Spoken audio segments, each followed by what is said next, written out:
are about to enter the Red and Rev Sports Show experience. Get ready for some real sports talk from some real sports fans who were real sports athletes who have sports knowledge.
What's up, everybody?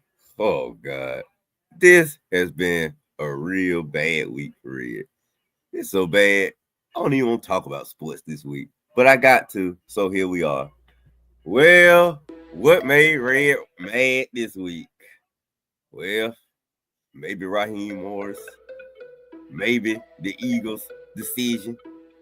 Maybe all this Jimmy Butler drama. Maybe the Lakers making a trade too early. Maybe it's the Braves being cheap again.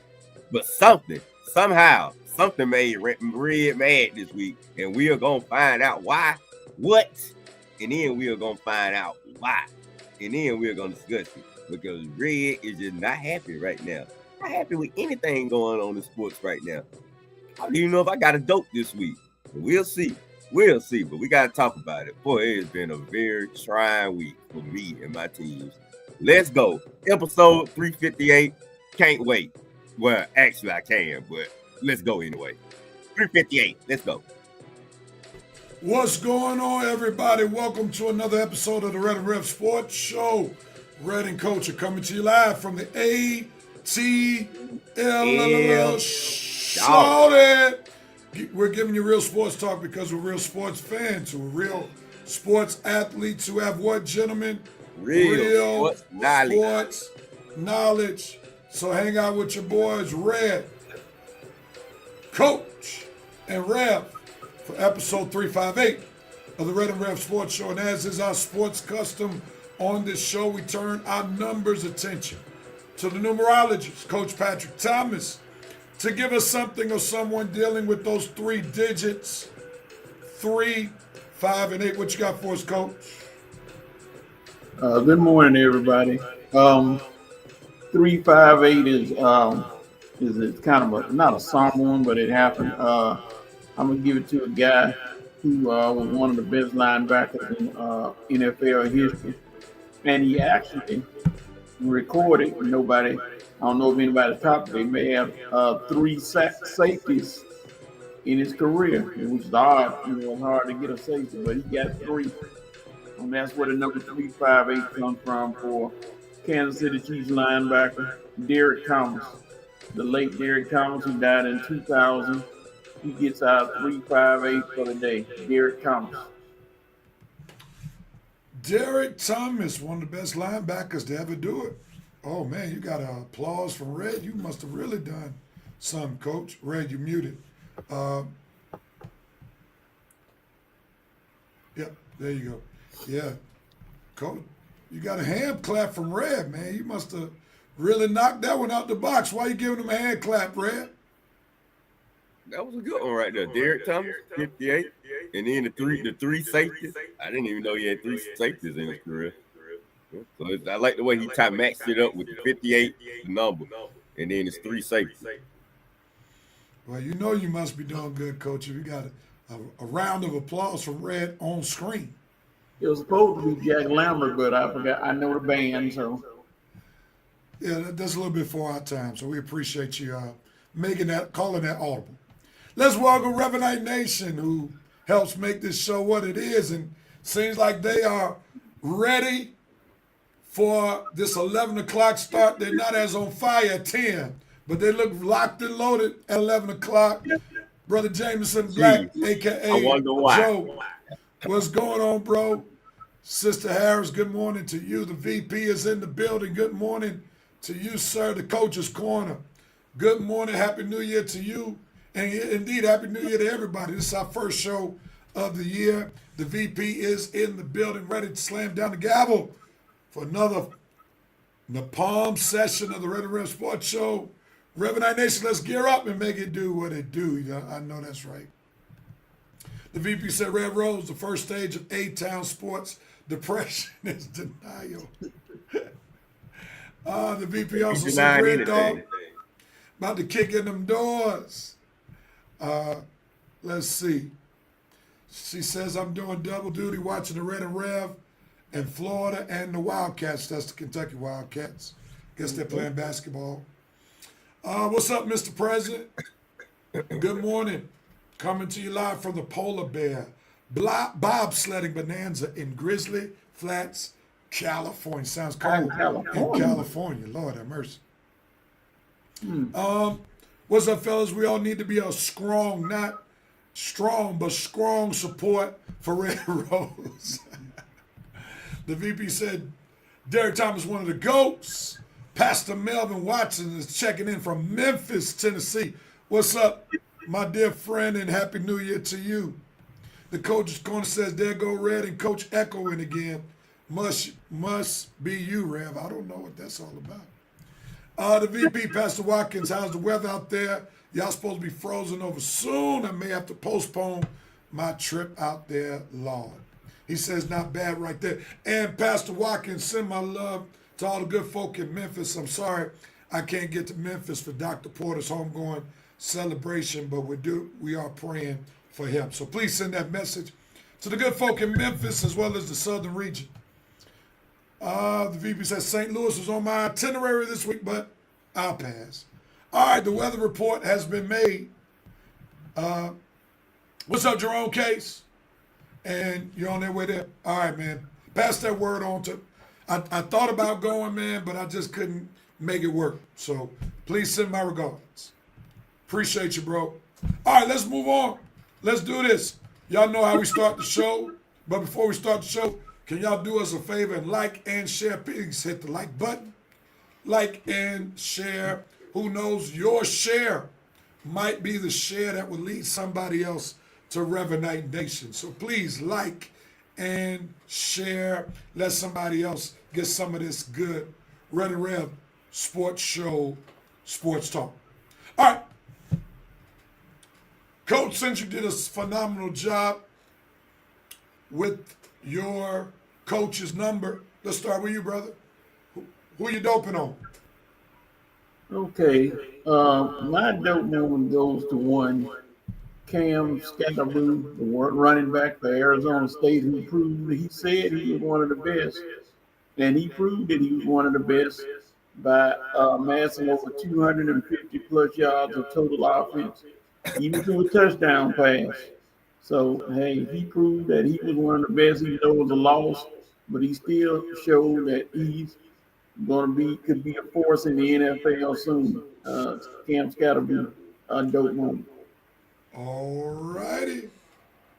Excellent. Absolutely excellent. Red Dog, what are you doping on? Well, what am I doping on? Nothing, really. Ain't nothing been happy for me this week. But I found one thing that could put a smile on my face. Charlie Morton signs with the Orioles. Thank you, God. Get him out of here. I am so sick of Uncle Charlie bringing my pitching staff down. Well, fine. Now you can go over to Baltimore Orioles and bring their staff down. Thank you, Alex, for taking your time, not doing anything, and letting Charlie go over and sign with the Orioles. No more Uncle Charlie in Atlanta. Yeah. Coach, are you moving Uncle Charlie to Baltimore? I know you're one of his biggest advocates. I'll watch him from afar. Okay. I'm now an emotionless Braves fan. I have to dope on Jaden Daniels. I had the opportunity to go to the Falcons Commanders game, and he broke RG3's rookie quarterback rushing record, piling up 127 rushing yards against the Falcons last Sunday, which was hard to watch, even being an emotionless Falcons fan. And now he has the record, having rushed for 864 yards on the season. So my dope moment goes to Jaden Daniels, breaking the NFL QB rushing record, who plays for the Washington Commanders. Oh, yeah. Red, what are you doping on? My dope moment goes to one Jaden Ivey, the Detroit Pistons player who was having such a phenomenal season and had a gruesome injury to his leg and ended up breaking his leg this week. And my note moment just goes to the basketball gods. This kid was doing good and just end the season like that. And more so for his mom, Noelle Ivey. Now she was having a good season Notre Dame. Now she's gonna be scowling on the sidelines because her son not playing this year.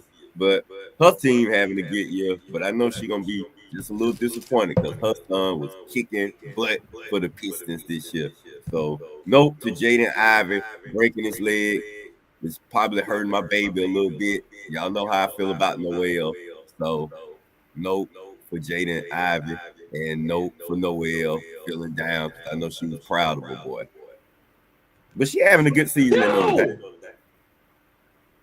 No. All right. I am noping on one Aaron Rodgers. Go. He thought he was doing Tyrod Taylor a favor by saying, put Tyrod in the game, I'm done. And Tyrod did something that Aaron couldn't do for his team, and that was lead his team to a score against the Buffalo Bills on last week as the New York Jets got routed by the Buffalo Bills. Aaron Rodgers to the New York Jets has turned out to be a disaster. And nope, the Jets will not get any better as long as Aaron Rodgers is on the team. He has greater athletic ability, QB ability, but he's a terrible leader. And it showed in New York. So, nope goes to Aaron Rodgers. Oh, come on! Coach, what are you noping with? My no moment goes to Derrick Rose telling the people of Chicago or whoever's over Chicago no to putting a statue up for him, citing the fact that he saw how they did the statue for Dwayne Wade. He said, "Nah, that's okay. I'm fine. I'll just congratulate me. I'll just be done with it." So Derrick Rose telling the Chicago people, "Nope, I don't need a statue. Appreciate it. I'm good." Epic fail. All right, and I start with the cope moment. I'm coping with the fact that Atlanta Falcons fans once again have let me down. We're going to talk much more about this on the show later on. But how are we going to change the expectations for a coach? You hired a coach to win the division, not to have a winning record. So now some of the Falcons fans' expectations have changed from winning the NFC South to at least we got a good chance to go 9-8, even though you probably won't make the playoffs. This is the kind of stuff that continues to allow the Falcons not to be on a championship trajectory.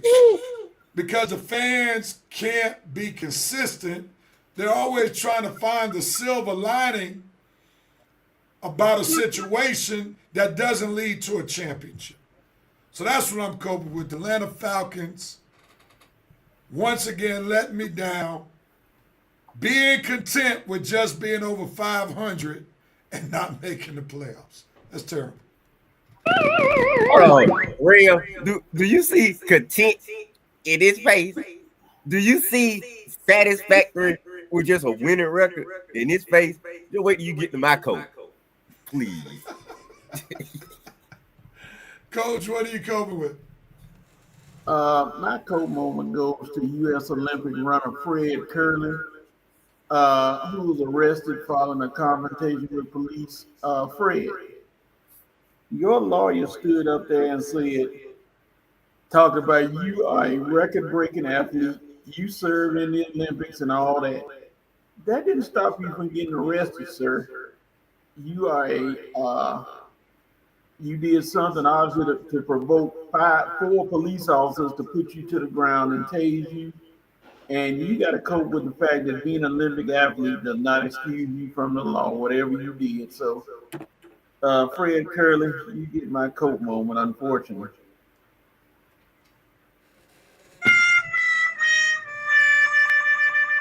Red, finish us up. Well, allow me to piggyback off Rev a little bit. My coat moment goes to Red and me having a coat that my football season, one that started out with so much promise, ends in a bitter defeat for both of my football teams, UGA, college playoffs, and the Falcons not even in the playoffs, thanks to one dumb head. And you know the word I put in front of head. But we'll talk more on it. Trust me. You might hear 2 rants coming today. One for real, one for Red. But Red is just defeated I'm emotionless. And like Rev said, I hate listening to stupid Falcon fans after the fact, sit up here and try to talk all that positive. Man, nobody want to hear that. Positive. When we are eliminated from the playoffs, are you kidding me? I ain't looking at the bright side. I'm looking at how mad I am that my team is choked again. There's nothing, no silver lining. We don't miss the playoffs 7 straight years. Shut up, morons. Nothing positive. God.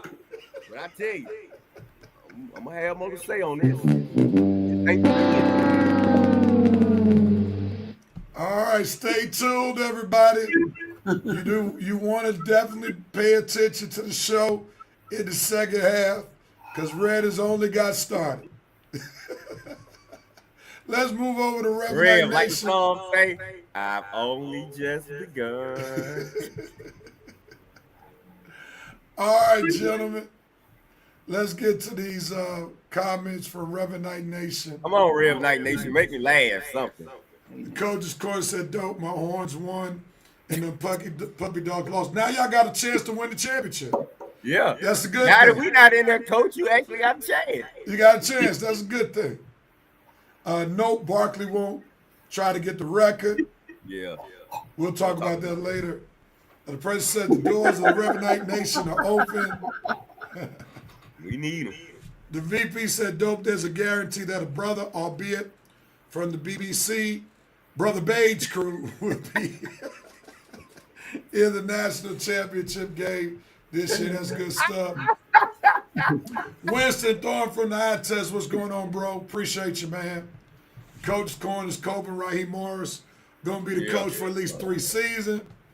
Winston, giving that reminder, hit that smash button. Y'all will share. Appreciate you, bro. Y'all have a mean echo going on. Does somebody else have a device? Let me turn mine off.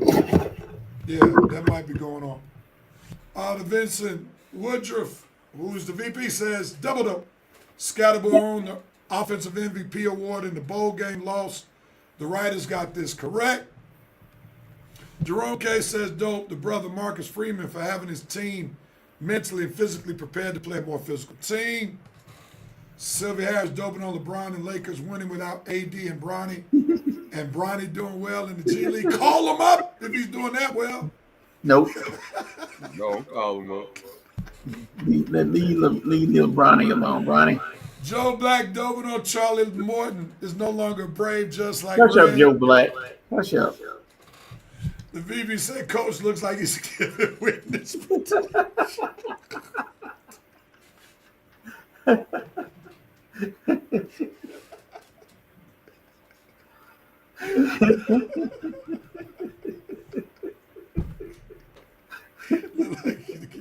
Witness protection. Oh, Spotlight. that was good. The president's doping on Saquon Barkley being a team player. Although the record is in reach, he put the needs of the team ahead of him. Jerome Case, noping on the Falcons coaching staff for fumbling the fanhood momentum of the base. That's true. Joe Black, noping on Raheem Morris, not knowing how to manage the clock at the end of either half. Even worse, his arrogance, having him double down. The president's noping on Raheem, not much of a dream Morris. He should be put in timeout. The VP's noping on Jimmy Butler, Ninja shaking my head. Sister Harris doping on 2 black coaches in the semifinal of the football championship. One of them will be in the championship game. The president is noping on Aaron Rodgers. Has become the Kurt Schilling of football. Wow. Oh, Lord. That's a huge indictment.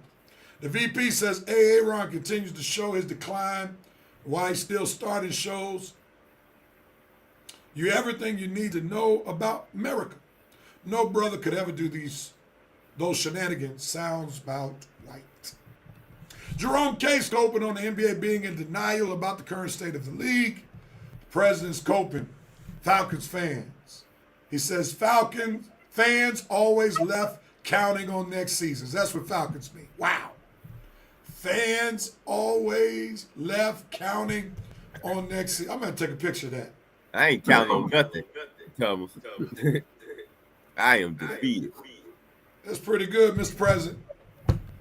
Got to keep that one in mind. The VP's coping Falcons fans. Morris says your coach now deal with it. Youch, way to underachieve. Coach's corner says you find a silver lining when you have a notoriously bad team. Facts. The president says silver lining, that lining is made of tin. The VP double coat. The fact that it's taking this long to get at least one black head coach in national championship game for college football. Do better. Progress. Well, some of that got to be on the coaches too now, Mr. VP. The VP said made of aluminum. Jerome K said Rev, Falcons fans are delusional because winning the division and not winning a Super Bowl is still a loser mentality. Agreed. I have no idea why fans thought this year was going to be anything except an L. Wow. President's coping. My championship hopes lie within the Georgia Swarm. Isn't that the lacrosse team? Yep. The VP is ready. Say, here we go. That's our Red Rose. The president is coping. Get a rant from Red in echoing stereo. Jerome said, Red is not your team. You're just a fan. Perspective will help you maintain emotionally safe. Who cares what Jerome K said? The coach scored said, we had a chance from the start. Stop it. Y'all did. Y'all just didn't want to see Georgia, though. The president said, Rev, I told y'all that Raheem was not a good fit. You never rehire a person for the same job you fired him from as a temp worker. Yeah. That's pretty good. The VP said Timex and Rolex have just entered the chat announcing their endorsement of Raheem. Vince next, John Morant gonna shoot him. Antonio Henderson said Arizona is appealing their loss because of the field goal that went through the uprights, even though it bounced off the ground, but was touched by a defensive player, meaning it was a live ball according to the rules. Okay. Interesting. All right, we'll press on. Gentlemen, I think we need to call an audible. There's no need to wait for the inevitable. We'll find another topic. We got, since there's no football games immediate, we got to go right into it. Let's not keep the fans waiting.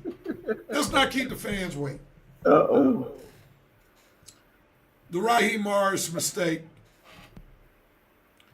I had a chance to see it, them, plural, up close and personal as I attended the game at Northwest Stadium in Landover, Maryland, suburb of D.C., might I add.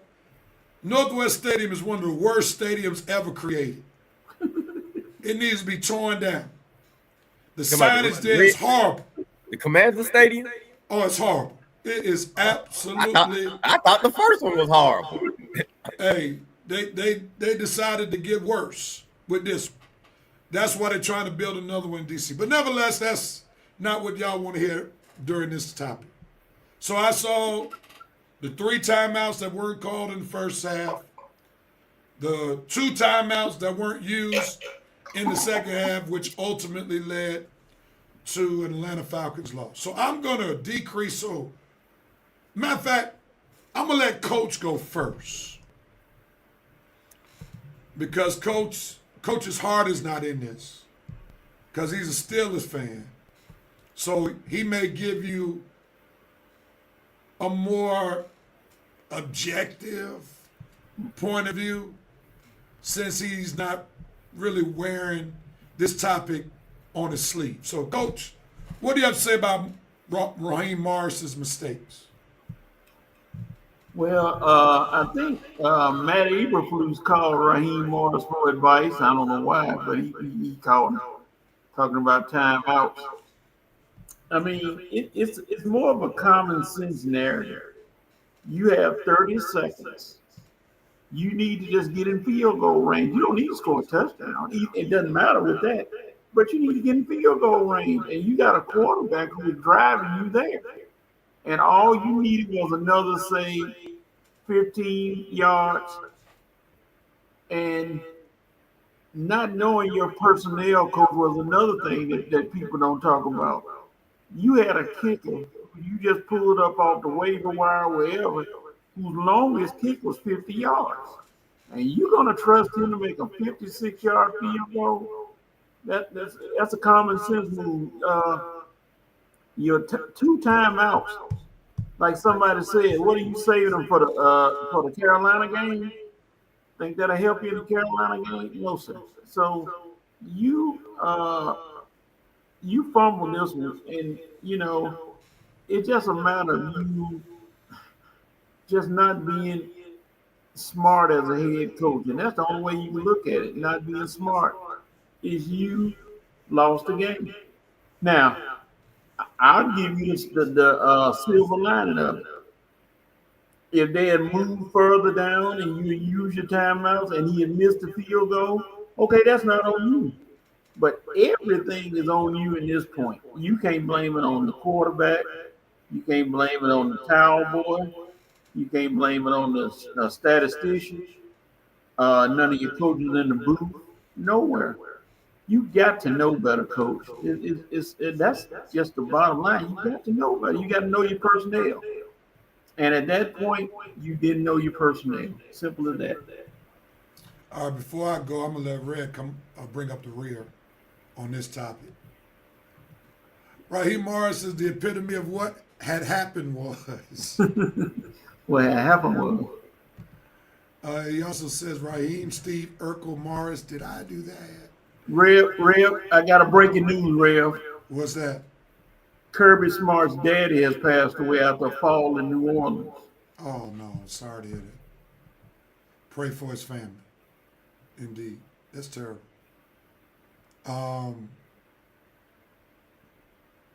Antonio Henderson said Raheem held on to those timeouts like it was the last of the Vibranium. Not the Black Panther reference.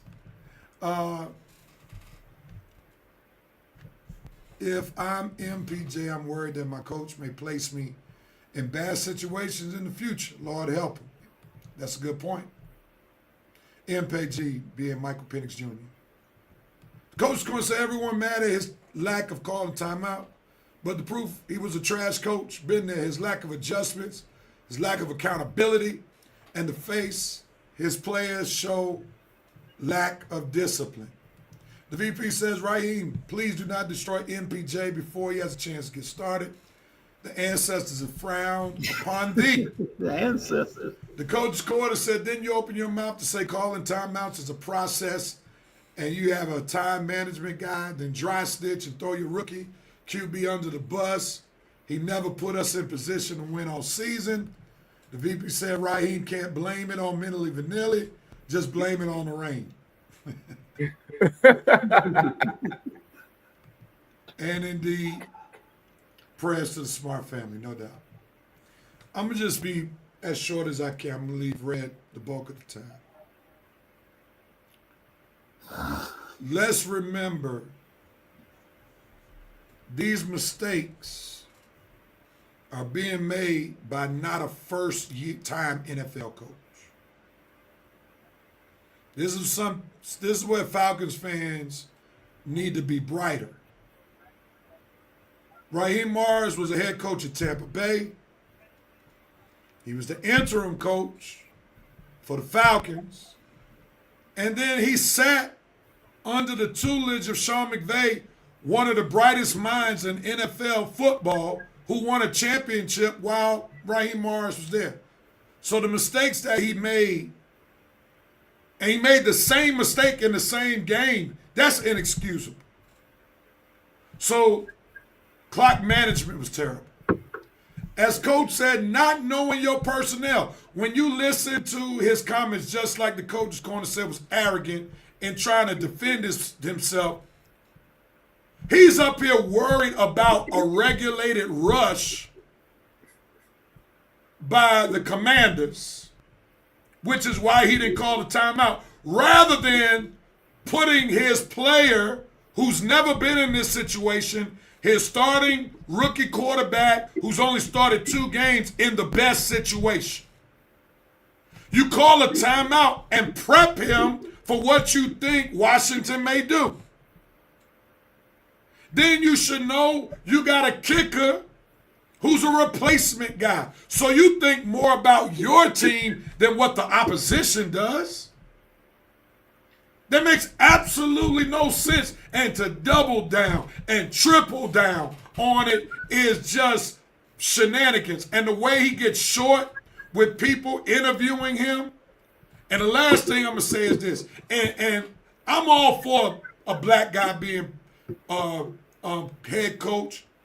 I'm not going to sit up here and say I didn't want him over Bill Belichick. I did. But he triggers me.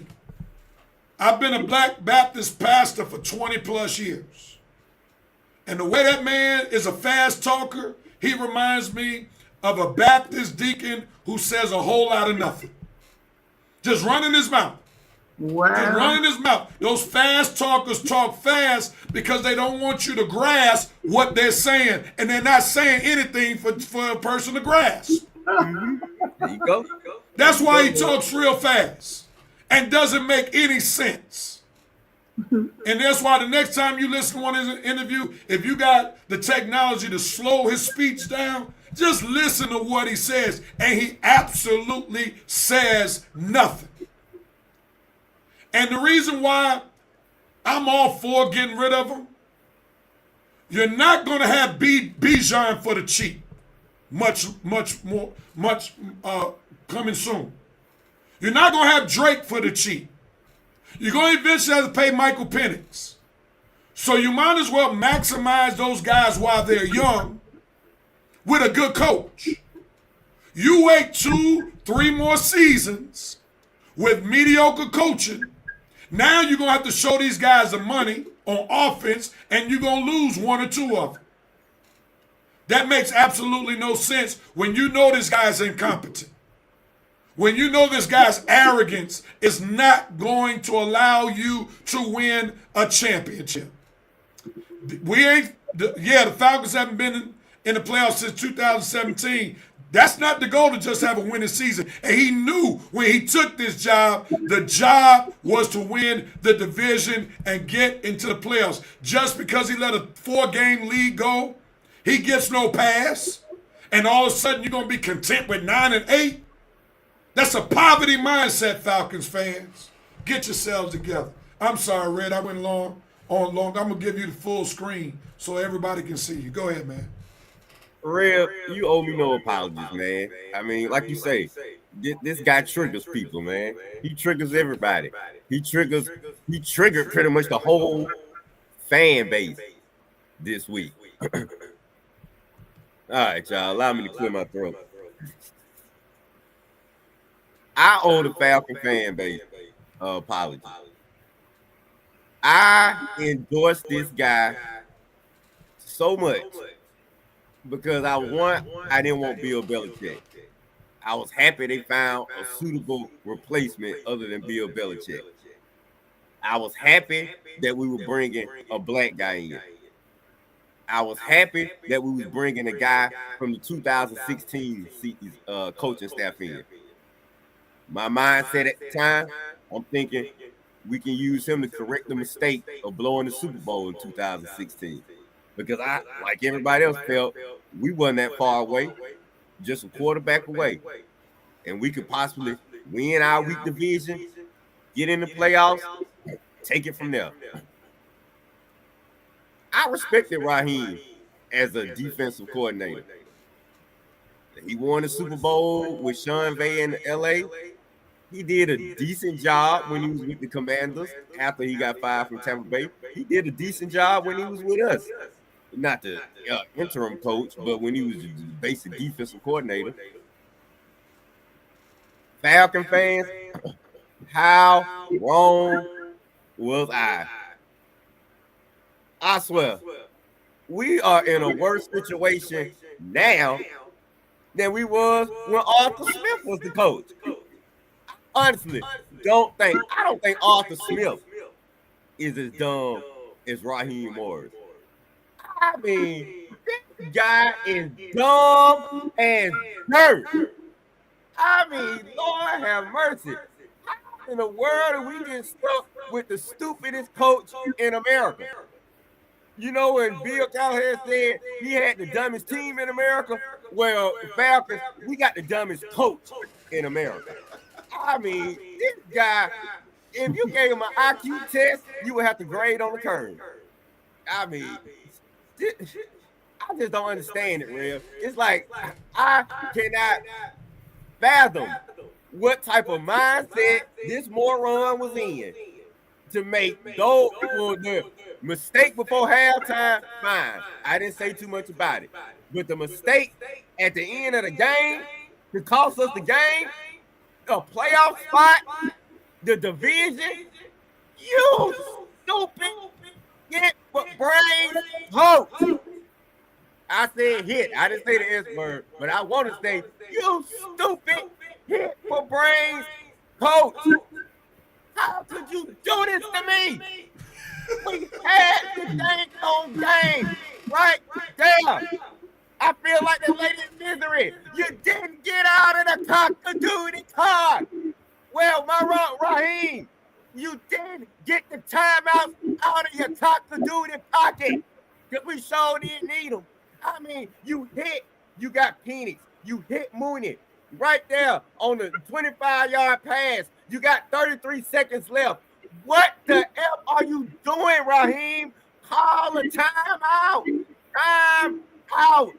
Don't give me that BS talking about, I didn't want the Commanders to get into those exotic defenses. Exotic defenses? Fool, are we at a bar in Havana somewhere? What you talking about exotic defenses for? And on top of that, where's your exotic defenses? How come you didn't have no exotic defenses for Jaden Daniel? Why you talking about exotic defenses for Michael Penix, you big dumb moron? And you got a rookie kicker. I don't know if he's a rookie, but you just signed this guy from the street. Pretty much you just bought the guy from the YMCA. You got to get as close as possible. Raheem, you didn't help your quarterback out, and you didn't help your kicker out. You did nothing to help this team win last Sunday. You have done nothing really to help this team win all year. Like Rev said, dude, you just run your mouth, and run your mouth. You like a speedster. You run into your mouth 50 words per second, but ain't saying nothing. Absolutely nothing. You like a used car salesman. Even worse, you like a game show host. But at least a game show host, at least he had answers in his card. You have no answers. None, dude. You Falcons, we got the coach, well, we got the dumbest coach in America. And you idiotic Falcon fans, like Rev said, always looking at the silver lining, always looking at the bright spot. F the bright spot. This guy is a certified moron, and we ain't winning nothing as long as he the head coach of this team. And that's what I'm defeated about right now, that we are stuck with this guy this year for one more game. Let's see what dumb crap happen tomorrow, and then we got him for another 2 or 3 seasons, like Coach's Corner said. Coach's Corner, Coach Andre, you were right, man. You were so right about this guy. He is the dumbest of all dummies, man. I mean, Lord have mercy. He sit there on the sideline, don't really do anything during the game, just sit there with that blank look on his face, and the only time you see any emotion from him is when we win the game and he in the locker room dancing and having a good time. Well, why don't you dance on the field calling some great defensive plays? Why don't you dance on the field making some good coaching decisions? How about that? Why don't you get excited and party it up when we on the football field trying to win games, man? I don't need a excited crunk coach in the locker room. I need an excited crunk coach on the field when my team is trying to win games. Your dumb butt had a 6-3 lead, and you went winless in November, man. You blew a 4-game lead in the doggone division. You are about as dumb as all get out, man. I don't have no faith in you. I don't have no faith in your decisions, and I don't care if you black, white, green, or yellow. I want your dumb butt gone from my team because, like Rev said, we ain't winning nothing with this certified moron on the team. You can try to get the most out of your players if you want to. MPJ, if this guy's on the team, we ain't winning nothing. You tried to throw your rookie quarterback under the bus. You went on the radio this week, 92.9, and all you managed to do is have everybody in the city thinking you a moron now. And Sunday, it was just the fans, maybe some of the players. At the end of this week, dude, you got everybody in the city thinking you a moron now. The radio hosts, all the NFL pundits, all the podcasts I listened to this week, you, Raheem Morris, was the dummy of the week. And that right there ain't changing no time soon. Falcon fans, we are stuck once again with this big, dumb dope of a coach. And I just don't see it. Ain't no silver lining, ain't no pot at the end of the rainbow until this guy is fired and we get an offensive guru in here to get the most out of Penix and these offensive pieces we got. Until then, Red is back to being an emotionless Falcon fan because I already know this team ain't going nowhere with Raheem Morris. Nowhere. And I don't need any Falcon fan telling me, yeah, we went 98. Well, this, well, that. Well, nothing unless we got a ring on our finger, you big dumb dopes. It's all about winning the Super Bowl. It ain't about making the playoffs. It's about winning the Super Bowl. And after that, it's about winning it again. Lord. I can't say anything bad about what Red said. He's spot on. Man, he triggers everybody. Just the look on his face. And then you try to double down on 92.9 this week. And now you don't got everybody on 92.9 thinking you dumb. Ref, everybody. I don't think it's nobody in the city.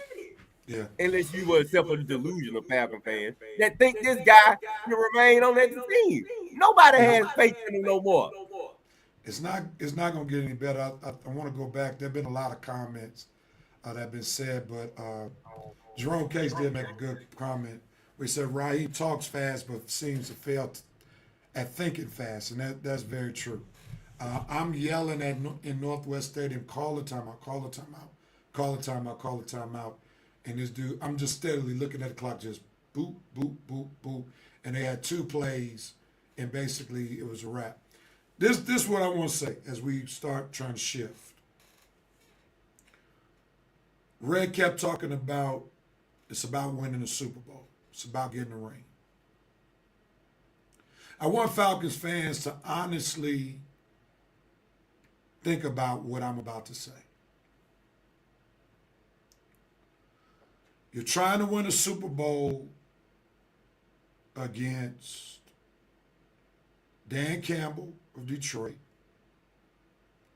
Even though the 49ers are down this year, Kyle Shanahan. Green Bay, Matt LaFleur. I put Nick Sirianni in there, even though he's crazy, but he somehow rallied the troops. Dan Quinn and Washington. Troops with the Eagles, and Dan Quinn seems like he's made the adjustments that Raheem Morris should have made as a second-time NFL coach. Right. Here, can you honestly say that you could trust Raheem Morris in an NFC championship game if they get there? In an NFC championship, let's stick there. To out-coach or coach on the same level as I forgot Sean McVay with the Rams. Do you think he could actually match wit with Matt LaFleur, Dan Campbell? Saw last week, can't do it with Dan Quinn. This is what you have to think about as you seek to move forward. It's not about, well, we gave all those other guys another chance. First of all, they were all first-time NFL coaches. That's number one. Number two, they were not handed the roster that Raheem Morris was handed. He has the best roster handed to him of any recent coach that was hired with the Falcons. Let's not dismiss that. And now, do you trust him after you saw him not think about his quarterback? Do you trust him to develop Michael Penix? Do you trust him to hire the right person? to develop Michael Penix? Nope. And say, for instance, the Falcons do have a good season next year. And it'll probably be because Zach Robinson, if he coaches Michael Penix up, he gets another job. Who's there now to develop Michael Penix? So more than ever, it's time to get an offensive mind as the head coach who can stay with Michael Penix. We already seen what that looks like, Falcons fans. And I'm being more emotional. I saw my mother's comment because I want to see Michael Penix achieve. That's the only reason why I went to the game last Sunday, because I want to see Michael Penix. I want to see him succeed. He is not going to succeed under Raheem Morris. And the last thing, we are seeing narcissistic behavior from Raheem Morris. We've seen him be arrogant. We've seen him be short. Now we're understanding why he chose first time ever coordinators on both sides. Because people like Raheem, and then we're not getting on him because he's black, we're getting on him because of his actions. So let's take the black stuff out of it. This guy does not want to be challenged. He wants to be the smartest guy in the room. So what we've seen, do you trust the Falcons to win if Raheem Morris is the smartest guy in the coach's room? You think the Falcons gonna win if Raheem Morris is the smartest guy in the coach's room? Think on these things. Let me read some of these comments. Oh boy. Read them. My depression getting worse. And so just imagine if we were on the playoffs and Taheem held on to those timeouts with the game on the line. Blank would fire him. Blank need to fire him now. Honestly, I want Raheem to work. He made several decisions that I outlined this week that have taken what should have been a 12-win team to an 8-9 team, an 8-9 win team. I read that earlier. Raheem is going to further make it more difficult for brothers on the rise, bruh. Again, the ancestors are frowned upon you. Yeah, we read that one. This was funny. Raheem, the mumble rap of coaching. The VP said Raheem Morris is like a snake oil salesman. This isn't good, bruh. He talks his way around his elbow just to get his rear end. That's why it was my coach, him being coach for at least 3 years. Blank is going to give him that, and I'm with you. He should be out of there, period. Coach Morris, take a hard look in the mirror, then smack TF out what you see. VP says, saying all this pains me because I'm one of those most pro-black soldiers out here. This hurts me, and I'm not even a Falcons fan. It's the principle, and this sucks big time. Make it make sense. Jerome K said Bill Belichick would have been the better hire. Why?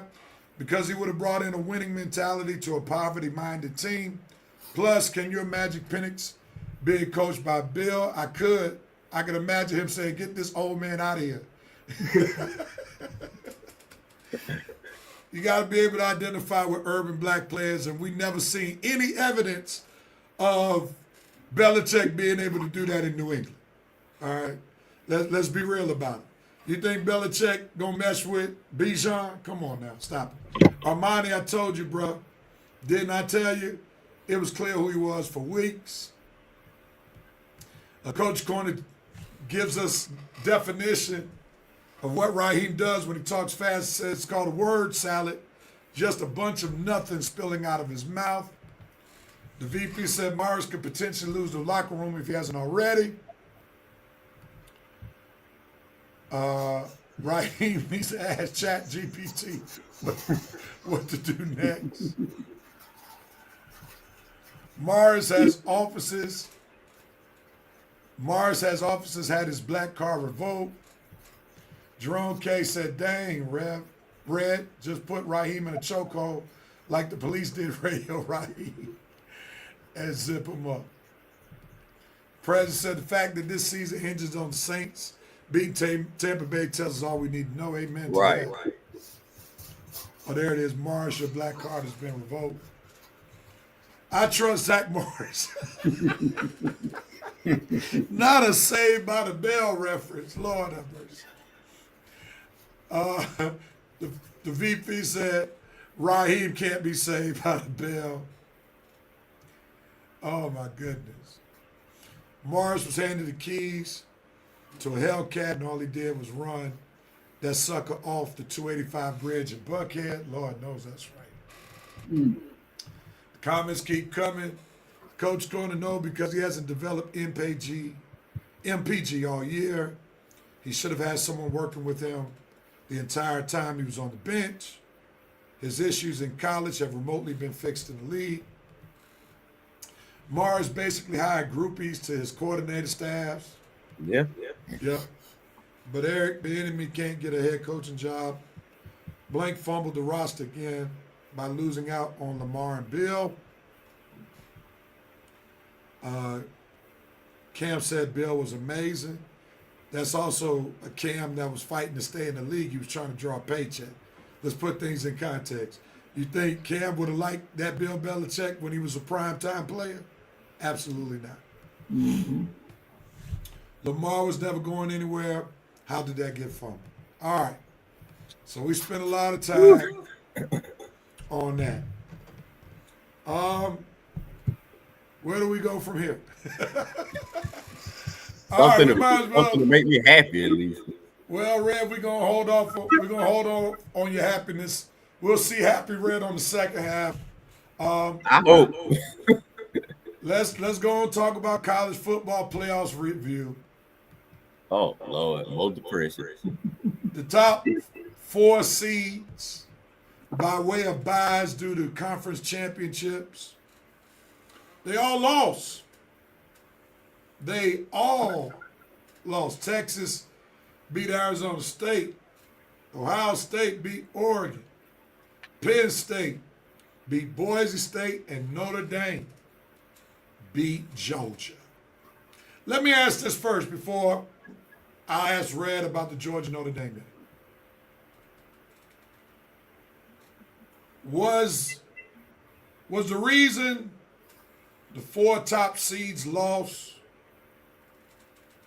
was it because they had too much time, too much of a layoff, and the team that beat them had a chance to play the previous week? Or were those teams that beat them just better across the board? I want to think generally and not game by game. Generally speaking. Coach, you've been on the sideline for a second. Listen to us rant. What are your thoughts?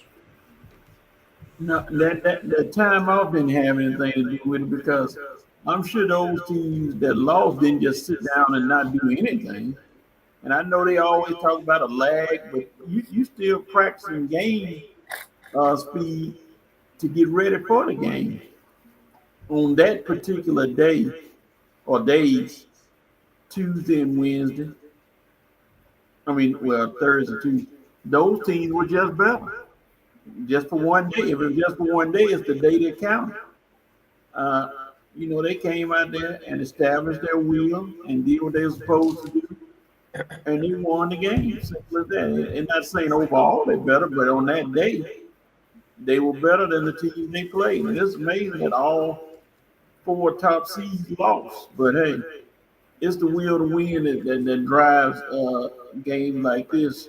And that's what happened.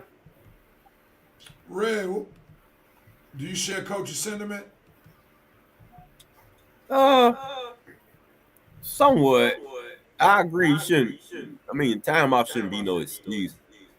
But when you look at it, these teams did have almost a month. When you look at the last game played of the regular season, all the way up to the first game of the playoffs, that's nearly a month. So, even in the NFL, you don't have a month off before your first playoff game. You probably have 2 weeks because usually the playoffs start right after the regular season. And if you have a bye week, you don't play that following week, but you play the next week. So that's like just 2-week layoff. Man, in college, they had nearly a month layoff. Now, in the past, that hasn't hurt. So I don't want to be a hypocrite because I think we had around the same time off for the previous years. Because when you end the season at the end of November, they had championship games the first week of December. Those playoff games usually didn't get played till like New Year's Eve or New Year's Day. So Brad, let me interject right quick. There's a huge difference. Both teams are playing with the same amount of time off in previous years. You hear what I'm saying? Yeah. In previous years, the 4 teams that played that were playing the college playoff, they're playing at the same time. To me, it's kind of like baseball, where you put the new baseball system where you get a bye.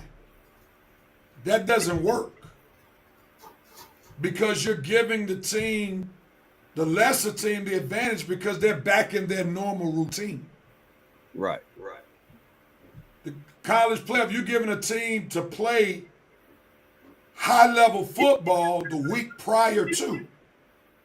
And they now have recent footage, where they can make adjustments, and they worked out the kinks. Right. Whereas the team with the bye who hadn't played in a month doesn't have that same opportunity. Mm-hmm. So this is why I'm not really in favor of 16 teams. Go to 8, but I think there shouldn't be any buys. So that everybody's playing the same amount of games at the same time, because you cannot, as a former coach, you cannot duplicate game reps in practice. It just doesn't happen. So I'm sorry for interjecting. No, that's kind of what I was saying. You think you got there quicker. I was saying that long period off, it probably will fit because you're right. The other teams played the week before. So now they back in, they got their rhythm again. Whereas the bye week team, you trying to find your rhythm playing against a team that already has played and is gelling, and you still trying to find your rhythm again. So I kind of understand what you're saying. I mean, Georgia played a Notre Dame team that had just beat up on Indiana the years before, but now Notre Dame is in their rhythm right now. Georgia, we got to find our rhythm again because we've been off a few weeks, and we just didn't find it in time. So this is what the VP said. I'm sorry. Let me go back. The time off is a non-factor. Those 4 teams got punched in the mouth by teams that wanted it more. Those teams that were idle had to be more prepared, and they may not have been. Next year, there will be 2 more teams in the mix. The idle teams have better figured their routine out. Again, VP, you can't duplicate game time. You can't create a bowl atmosphere in practice. You just don't want no bye week. No bye week. No bye weeks. Let everybody play the same amount of games. Because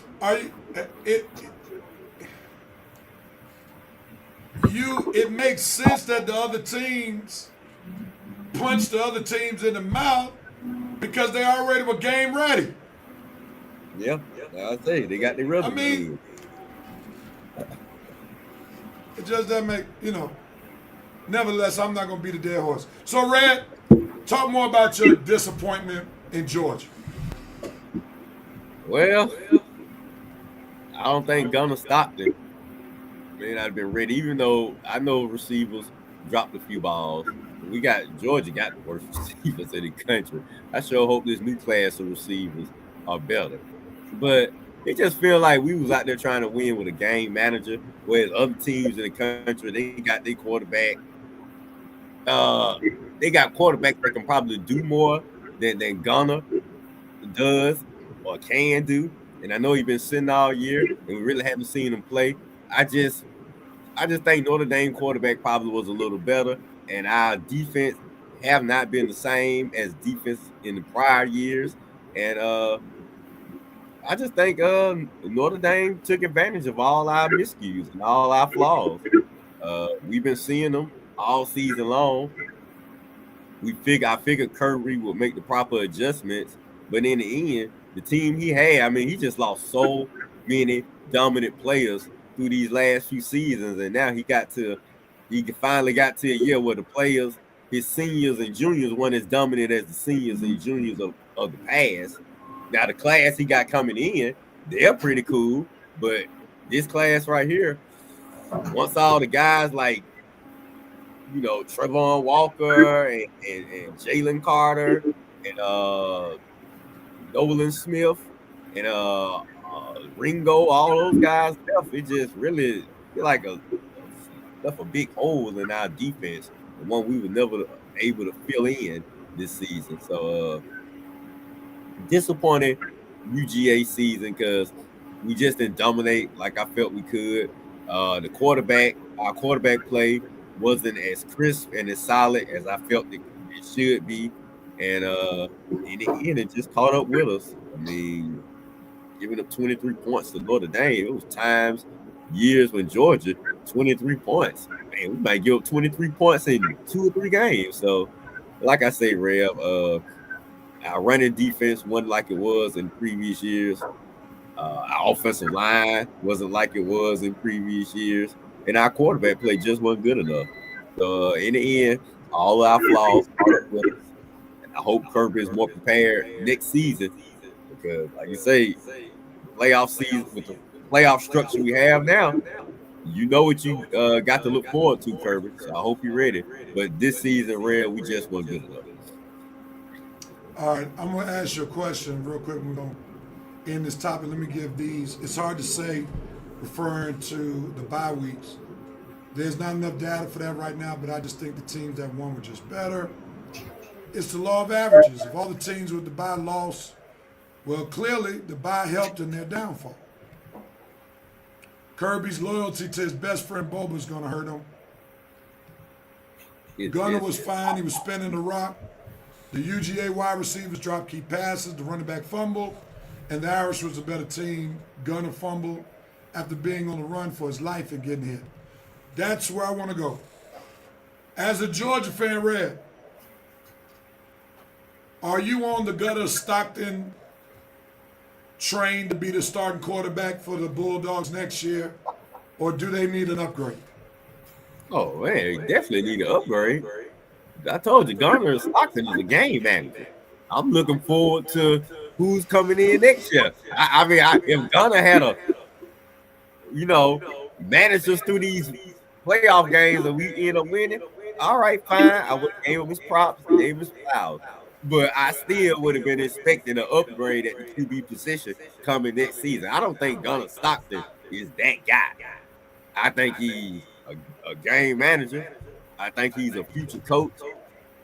I don't think he's that guy at the quarterback position that's going to lead us. I mean, because if he had, Herbert probably would have made a move earlier this year when Carson Beck was losing games for us.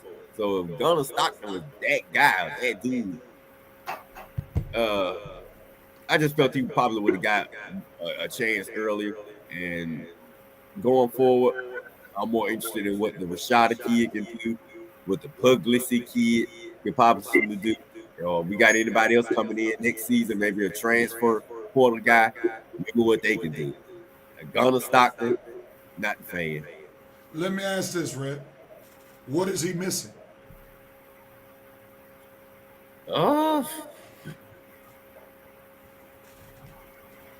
Maybe experience. I just don't see a lot of talent out there. I think he's, like I said, I think he can manage the game. I don't see a lot of arm strength. I don't see a lot of creativity. I don't see a lot of high offensive awareness. I just think he's the guy out there, get the play and the run the play. If it work, it work. If it don't, it don't. I don't see him having any input in the offense because I don't think his offensive mind is just that high. Put it like this: I don't think he's a Peyton Manning. Now, Jerome Case brings up this. Red, what are you talking about? The last 2 UGA championships were won by a game manager that you hated, referring to Stetson Bennett. No, I think Stetson Bennett can make some plays. Stetson Bennett was he was one of them wildcats out there that could do things that we probably couldn't expect him to do. Now, can I interject on that? Go ahead. It's hard to infuse that, Jerome, because we must be reminded that Stetson Bennett played on a Georgia team that had a much better offensive and defensive roster. Right. I mean, think about it. Brock Bowers, when Stetson played, wasn't even the number one option. And he was a beast. You know, the receivers were good. The line was great. The defense was fire. And Georgia's roster was like a JV team this year in comparison to previous rosters. Mm-hmm. So it's kind of hard to make that comparison because Stetson would have fallen on his face with this roster this year. God, would he? I'm not rewriting history. Tell me what was Georgia like they were in the 2 championship years when Stetson was quarterback. Please put that in the chat. In case you gotta listen, man. What he just said was the teams were better. The teams that Stetson won, dog, we were loaded on defense, offense, all the way around. This team right here, we weren't loaded. So we actually, whatever quarterback played, actually probably had to do more than Stetson Bennett had to do because this team wasn't loaded. You didn't have a Brock Bowers out there to save you on 3rd down. You didn't have a Ladd McConkey out there to save you on 3rd down. You didn't have a Sonny Michel that was prior to Stetson. Sonny was prior. Sonny Michel. Yeah, that was prior. Like I say, you didn't have a lot of the players that we have that you had out there back in the day to go with Garner and Carson. So better teams, Jerome. Easily. You know, because there wasn't even a Brock Bowers light or Ladd McConkey light on the roster. No. Oscar Delp? Man, get out of here. Yeah. I mean, Lawson is decent, but they did not. Like, the only player, well, you know, Carson Beck going to get drafted. The only player outside the quarterback that has a decent chance to get drafted is Trevor Etienne, and he had a disappointing season. Yeah, he didn't even have a good season. Anybody on defense? I don't think nobody on defense besides Malachi Stark. Yeah, no, number 13. Not number 13, the linebacker. Javon Walker. Yeah, he's a top pick. Go ahead, Coach. So are you saying that Notre Dame was better than Georgia overall? This year, I mean, considering the circumstances, yeah, they were better. I would like to have seen all teams play the same amount of games so that, you know, we could see both teams in their rhythm. Michael Williams, that's his name. Thanks, Dante. Yeah, but Notre Dame was better this time, no doubt about it. While at the same time, they just played and they're in their normal routine. All those teams are in their normal routine. I forgot Dante think he's sports encyclopedia. Certain sports, like okay, let's think about it like this. Buys don't work in the NBA. Conditioning would be a problem if they tried to implement buys in the NBA. The only sport that the buy works is the NFL. They're only off for 2 weeks. 2 weeks. Not a month. Yeah. 2 weeks. Baseball buys don't really work. You're throwing your pitchers off their normal routine. How you gonna simulate pitching? How you gonna simulate a crowd and you playing in one of the biggest games? Certain sports buys just don't work if you want the best product. If you want upsets, keep buys in. You don't get no buy in the NCAA tournament. Imagine how many more upsets we would have in the NCAA men's basketball tournament if they had buys. Come on, you can't simulate this kind of stuff. Okay, Ray, read what Armani. Yeah, read that, and I got a statement on that. You crazy, Armani. He got out coached. Go ahead, Coach. Go with your statement. I looked at the thing that turned the tide for Georgia, and it was minor, but it turned out to be major. When Georgia had the ball with 30 seconds left in their own area, they were down 6-3. Do you think the smart thing to do would have just been to sit on it and go into the locker room? Say that again, Coach. I'm sorry. Do you think the smart thing to do for Kirby Smart in Georgia, when it was 6-3 and they were going to halftime and there was 30 seconds left, should Kirby have tried to be aggressive, or should he just sat on it? You sit on it. You should be excited. You're only down 6-3 with a young quarterback. And see, You don't that play press the changed- envelope like that. That play changed the entire game. For sure.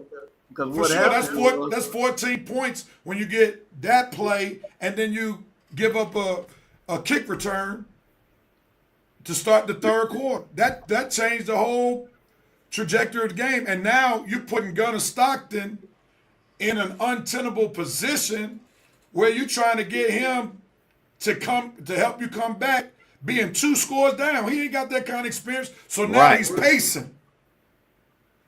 Be content being down 6-3. Kirby can get a bye because he got championship DNA. But if he were not a championship coach, he would have gotten raked over the coals for that decision. Because it's kind of similar to what Raheem did with Penix. As Raheem didn't protect Penix, Kirby right there didn't protect Gunnar. And he put Gunnar in a bad situation. Yeah. Kirby had some of these moments too. That's why I say these championship seasons kind of made us forget some of these crazy moments. Oh, yeah. Yeah, Kirby's made a lot of bad decisions over the year, but the bottom line is he got 2 chips now, and that's going to give you a pass for a minute. Jerome K. said, Ray, you're correct. Kirby got out coached. It happens. The law of averages is in play. Kirby got pushed off his plan and wasn't able to adjust. I got it. Freeman made some aggressive moves on 4th down. Special teams were pivotal. Freeman out coach Smart. And Armani said, good point, coach. Didn't think about it. Dante said Kirby definitely got our coach. That whole fake punt routine, Notre Dame showed that. And last comment, Antonio Henderson says Ryan Montgomery out of Ohio will be Georgia's starting quarterback next year. He's a beast, 6'3", 215, with a rocket arm and will scramble and turn upfield. Well, it sounds like Ryan Montgomery. All right, don't get me excited now, Antonio. You better be our quarterback. Ryan Montgomery. I will Google him after the show. All right, that's a good place for us to pause for halftime on the Red and Rev Sports Show. We got some NFL to talk about, some NBA to talk about. So help with us for the second half of the Red and Rev Sports Show coming up in just a moment. We'll be right back.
And we are back on the Red and Rev Sports Show for the second half. We got some good sports talk waiting for you. Thank you all so much for tuning in. Antonio said, watch his highlights, Red. Ryan Montgomery. I will. The Coach's Corner said, dang, so you shaft my horns, huh? I mean, they beat Arizona State. Come on, man. What do you want? Beat Ohio State. You got a lot of talk time next week. Beat Ohio State. But we're gonna make these picks right now. Here we go. We got you. I had forgotten, though, to be honest, that we didn't make the picks. Yeah, me too. All right. I'm sorry, Coach Corner. I guess you were talking about the picks. My bad. We got so caught up on Raheem Morris, we got off track. All right, let's go back. Coach understand that. College football playoffs, we got to make some picks. The 2 games left. Red, I got bad news for you, bro. Yeah, I know.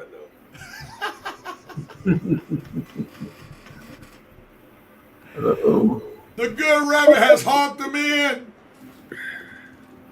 to take officially a 1.5 game lead because I got the tiebreaker and I'm 1 game up. How many games left? 3? 3 left. Oh, boy. And I'm going last today. I might put a little Armani action on you like you did to him last year.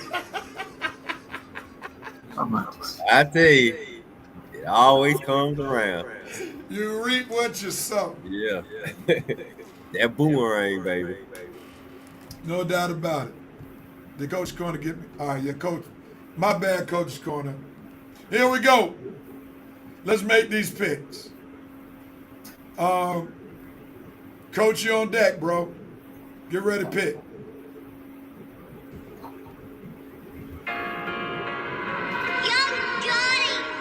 First game, Penn State and Notre Dame. Who you got, Coach, in the semifinals? This is actually a semifinals that's making history for whatever team wins this game.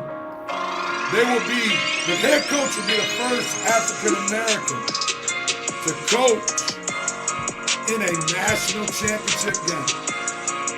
Let's go. What you got, Coach? Who you got? This ain't gonna be hard. I'm going with Notre Dame because they now one thing about Notre Dame, they got some key people hurt. The starting defensive lineman out for the rest of the season, and the running back Love is hurt, limping a little bit, but I just don't think Penn State is going to have enough. Penn State plays tough. It's 2 really blue-collar teams who just like to hit you in the mouth and dare you to do something about it. but I think Notre Dame gonna hit a little harder on Penn State, and Notre Dame gonna win. Red, who you got?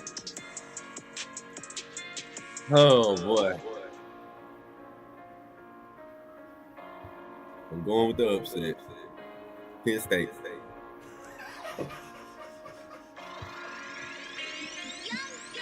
They got nothing to do with on the field. They got everything to do with the standings. Yeah, cause I know you going Notre Dame.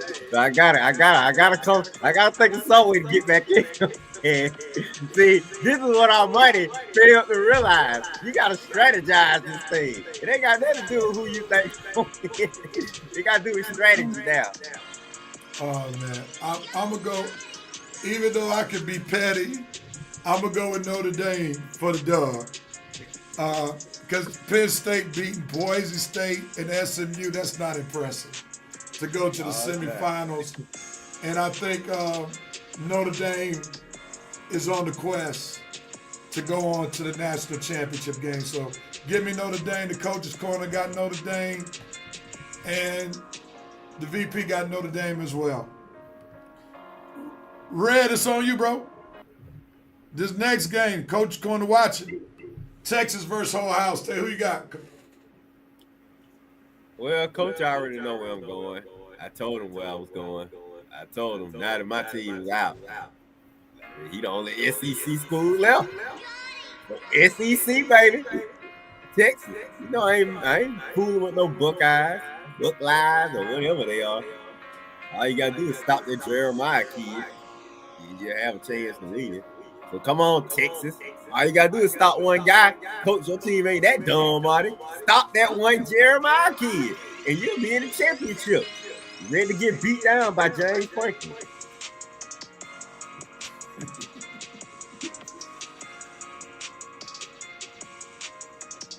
I want to go Ohio State right here, but I got to use strategy right here. I'm going Texas with red. I'm going strategy right here. Texas, because it's not on the field. It's all about strategy and our wins and losses. So if Notre Dame wins, that means I clinch. There you go. James Franklin, I need you now more than ever, baby. I may have to rant on James Franklin if you don't get the victory, but So I'm gonna go with Texas. I do believe Ohio State is the better team. They got the better roster on both sides of the field. I think where Texas can make it competitive is they can be physical. So if Texas can out-physical Ohio State and slow down Smith, and that's not an easy task now. Smith is a bad boy. man, But he if Texas can out-physical Ohio State, they'll win. So I'll go Texas with red. Who you got, Coach? The Ryan Day redemption tour continues.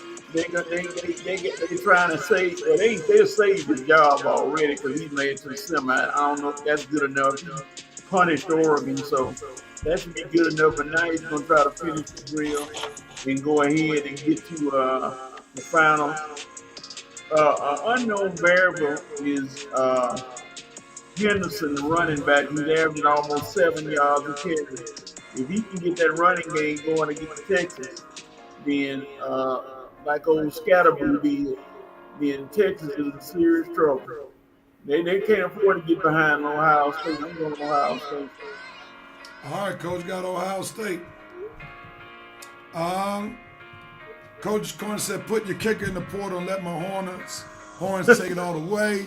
The VP got Longhorns. He says, though, you better contain 4. The president got Texas. The VP said Red Rose tapping into his BBC membership. Brother Beige crew in full effect in the Orange Bowl. The VP said those sidelines are going to have so much shea butter, it ain't even funny. Here you go. That's Here funny. you go.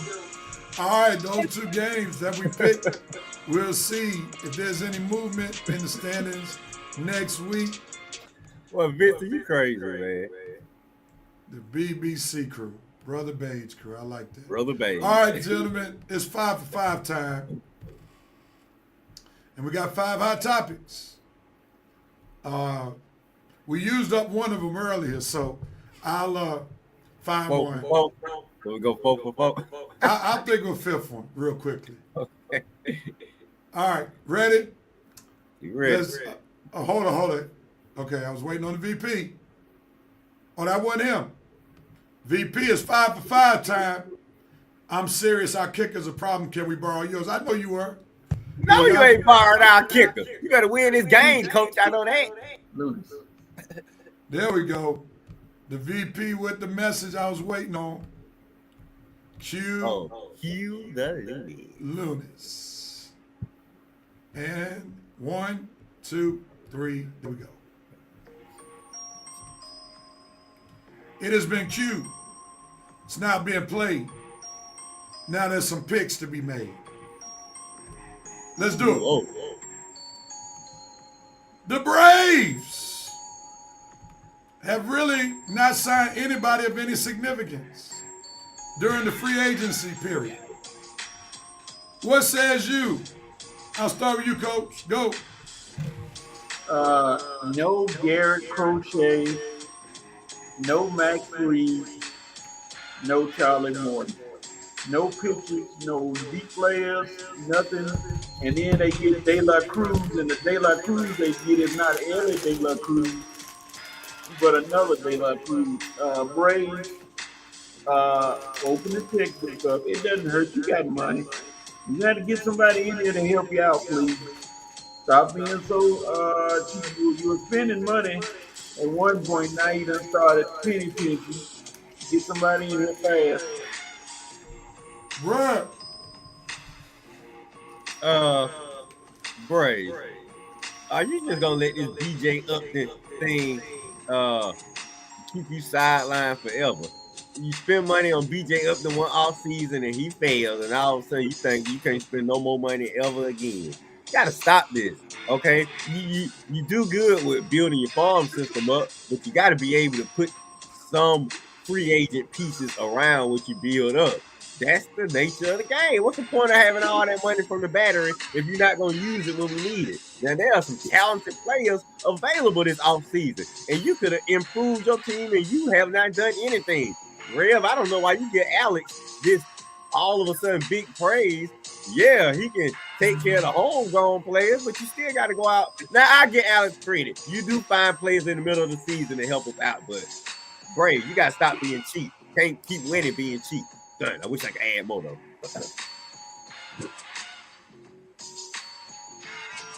Mute, Rev. You mute. Mute, Rev. The president said Oda B. McDowell is not busy right now. See, here you go. Always Oda B. McDowell. All right, on to the next. There's some drama in Miami in the NBA. The Miami Heat just suspended Jimmy Butler 7 games for behavior detrimental to the team. What says you, Red, about that? Go. I'm getting tired of Jimmy Butler and his drama, man. It's like, dude, there's something going on with you all the time. There was something going on with you in Chicago. There was something going on with you in Minnesota. Philly was kind of drama-free, but now you go to Miami and something going on over there with them. A few years ago, you and the coach about to get the fight during the game on the court. Now, I understand you have your moments. You led the Heat to 2 finals, but Jimmy Butler, eventually, man, dude, you just rub folks the wrong way. I understand Pat Riley and Jimmy 2 alpha dogs, but Riley, stop being stubborn. Whatever message you trying to send, get this guy off your team and out of your organization. He's not helping. He's just being a detrimental. You heard Tyler Hero and Bam saying it's a distraction. So y'all stretched it out for as long as you could, but it's time for Jimmy Butler to go. Don't want to send him on his way. Pat, he said he'll go to any team in the NBA. You ain't even got to send him to a good team. Just send him anywhere. You just get back something. You worry about what you get back. Don't worry about Jimmy Butler. You just send Jimmy Butler to wherever and get the best package you can back from him. It's over. Coach, what you got? Jimmy Butler to the Suns for Bradley Beal and a player to be named later and maybe cash or something. That's all you need to do. Nothing else needs to be said. Wow. That's You think something. that'll work, Coach? Butler and Huh? Sons? You think Butler and Sons will work? Kevin Durant, and that gives him another score. And Butler does play defense. Bradley Beal, he kind of streaky. You can afford to let him go. Do your work. You know what, new coach? I thought about him coming to the Hawks, but then I was like, well, no, because then they have to give up Jalen. All right, hold on, gentlemen. Let's get the comments from Revenant Nation. Oh, The president said this is a case where the Butler did do it. Get rid of it. Here you go. The coach's corner said, as I told Red that report, that they wasn't trading Jimmy Buckets was cap, but now Curry will get him for cheap because everyone knows he's leaving. Send Dennis to Miami. We'll see. Just All right, got y'all can continue. Y'all can continue. oh yeah, he just got there. If anything, they might trade. If they send in Butler to the Warriors, best believe, coach, you're gonna have to give up Kuminga and maybe Wiggins. But you did. Morales will be a fool not to ask for Kuminga. All right. On to the next topic. Coach you up. Lakers trade. They get Finney Smith and Shake Milton and ship out of D'Angelo Russell. Good trade? Yay or nay? Go. I mean, I'm going to go back 1 hour word for real. Yeah, for real, because anytime you get Shake Milton on your team, that's a problem. Yeah, what is Shake Milton? Finney Smith, yeah, I can see him coming. Russell was going to be I ain't saying a problem, but his shooting and non-defense was probably going to hurt the Lakers. Finney Smith does do a little of both. Shake Milton, I just don't know how you get Shake Milton on a team except for a player to be named later. So it's probably gonna work, I guess.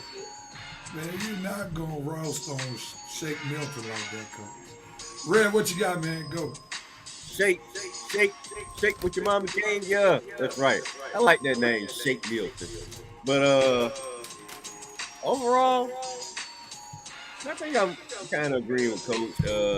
D-Lo, we gave you two whole seasons, and you came up short, both of them, especially that. Well, against both teams, the Nuggets, same team. But you knew you was on the trading block, so it's probably not a surprise you got moved. Finney Smith, I can see us getting him for his defense, a little more size in the front court. Shake Milton, get just a piece off the bench. If he hitting threes, he's helping us out. If he not, he ain't doing nothing for us. Probably play a little defense, but I think Finney Smith was the move in this deal, and he helps the front court out. So I say Jay. All right, let's see any comments. The coach going to say, I'm okay with Kuminga leaving and Wiggins. Yeah. I didn't know we were talking about Golden State, but that's cool. Now, Rev, you got to get You're trying to send Jimmy Butler to Golden State? Jimmy Butler leaves. Now, Rev, you got to give us your take on the trade. I would not get rid of Kuminga. No, I'm talking about the Lakers trade. No. I'm talking about what Coach is going to talk about to get Jimmy Butler. But I think the Lakers trade is much better because Finney Smith going to play much harder than D'Angelo. And then with the kind of players you got, where you got AD, LeBron, they command double teams. Dalton can create. Austin Reeves can create. Finney Smith does well spotting up in the corner. He can shoot the open three. So not only his defense is solid, he can shoot the open three. Shake Milton is just, as Coach said, a player to be named later. Don't expect too much with that. Oh, man. Say him back to Philly with your beat. All right, on the next. Saquon Barkley. Oh, God. The Eagles have decided to rest Barkley, and he will not be able to get the NFL rushing record. And Eric Dickerson enters the chat smiling. What says you, Red? I completely. I'm laughing at Eric Dickerson because I know he is smiling, but he should be smiling because Saquon should be playing and he should obliterate this record. And Eric, you should be in second place. But luckily, the Eagles are playing scared. I just don't agree, man. 100 yards away from here, you put your name in the history books. I can understand if it was like maybe 150 or 200 yards, but 100 yards, Saquon can get that in one half. And the Eagles acting all scary. Man, been healthy all season long. And if anything, you need to be worried more about Jalen Hurts playing than Saquon get hurt. He's the one that's been out for the past few weeks. If you don't have him, I hope you don't think Kenny Pickett gonna lead you to the Super Bowl now. So, to me, Rev, I disagree because if anything happens in the Eagles postseason, at least they can say they had the all-time leading single-season rusher. Now, if the Eagles don't win the Super Bowl, it's nothing. You ain't got nothing to look back on this season for. So I disagree. 100 yards away from history, you got to go for that. Anytime. Jump in there, Coach. Why you disagree with what Red said, Eagles? Who made this decision? Who told you y'all gonna win the Super Bowl? I'm trying to figure out how it's a slam dunk that y'all gonna win the Super Bowl. You got Minnesota, you got Detroit, you even got Green Bay, and all those teams in it. If it was that easy, well, I understand. But like Red said, it's 100 yards away, and you gonna deny him that? Just 100 yards, 200, 300 maybe. If he's just 100 yards away, he can get that against the Giants in the first quarter. Right. Oh, man. Y'all got to be thinking a little smarter than that. Let me see what Reverend Nation has to say before I chime in. Coach Gordon said, Barkley crazy for letting this happen. This is once in a lifetime thing. You never know what happens. This might never happen again. VP said 14 games versus 17 games would have been impressive. Nonetheless, Eagles, you must win the Super Bowl.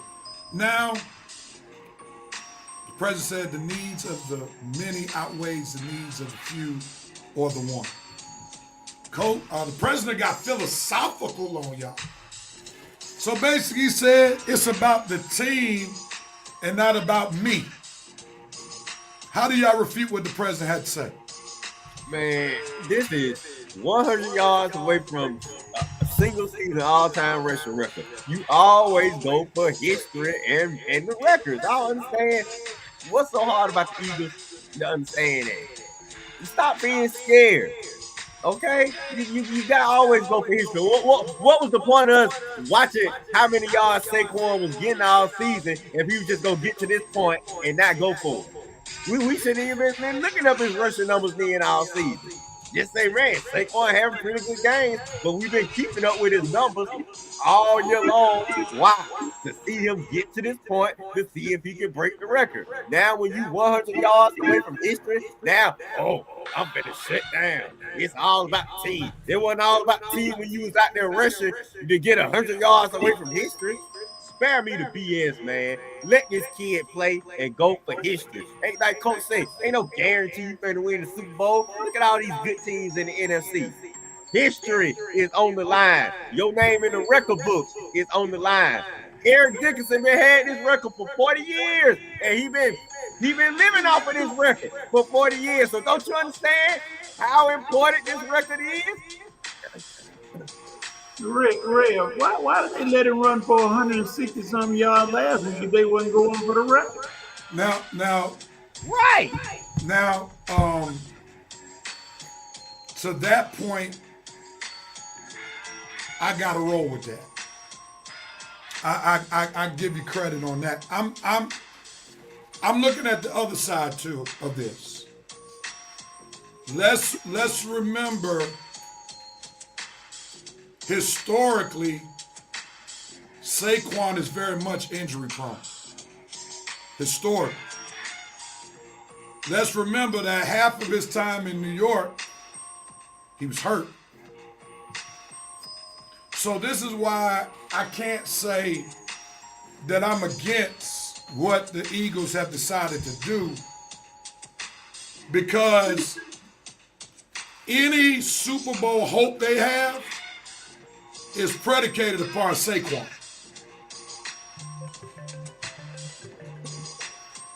If Saquon does not play or he's not 100%, the Eagles have no chance. So that's the big elephant in the room. What do you have to say about that? If he gets hurt the first play of the game in the playoffs, then what? I mean, yeah. Okay. That's the playoffs, though, Coach.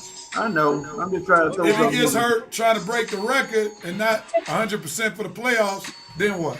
And you know what they're looking at? Really, they're looking at A.J. Brown, what happened to him last year. Yeah. Yeah. And they compromised the team. Yeah, man, but one more time. He's still 100 yards away from here. Now, look, I bet you, Rev, Saquon don't look back at this decision, and he might have some regret. Especially if, like you said, the Eagles don't win the Super Bowl, if they don't go far, if they one and done, he gonna look back and say, man, why was just 100 yards away? And like you say, with him being injury prone, what is the chances that he gonna have the chance again? But had you broke this record, you could have been injury prone the next couple of seasons for the Eagles. They still would have said, look, you had that amazing first year with us. We're going to ride you out. I'm just saying. To me, there are more pluses from him breaking his record than negatives. The only negative you can say, well, if he get nicked up, the Eagles' chances to win the Super Bowl are affected. To me, the Eagles' chances are affected already. If a team sent up in Michigan called the Detroit Lions, a team sent up in Fargo called the Minnesota Vikings, team sent up in the Midwest called the Green Bay Packers, and it's a team sitting on the West Coast called the LA Rams. All these teams are gonna be ready for Philly anyway. So you it's two separate things. Saquon can break the record, and the Eagles can still prepare to go on the Super Bowl run. You just pray to the football god and just hope that he's healthy for one more game. Because, like you say, he probably wouldn't even have to play the whole game to get 100 yards. He's playing the Giants. Now, Rev, I can see if you were playing a team like the Steelers or the Ravens or just a physical team like that you know they're going to do everything possible to keep you from getting this record. But we talking about the Giants who are kicked out on the season, ain't really playing for nothing. This season's over for them. They got the win last week against the Colts. They're not trying to win again and affect their draft status. So Saquon, like Coach said, they probably would roll out the red carpet and let them get the 100 yards in the first half. You can sit them down in the second half. Maybe. I'm just saying, I don't think the Giants are going to put up much defense to keep them from getting it. Here's the problem. I don't know. Here's the problem. I'm not saying that the Giants would do this. But wouldn't the Giants have more incentive to hurt Saquon?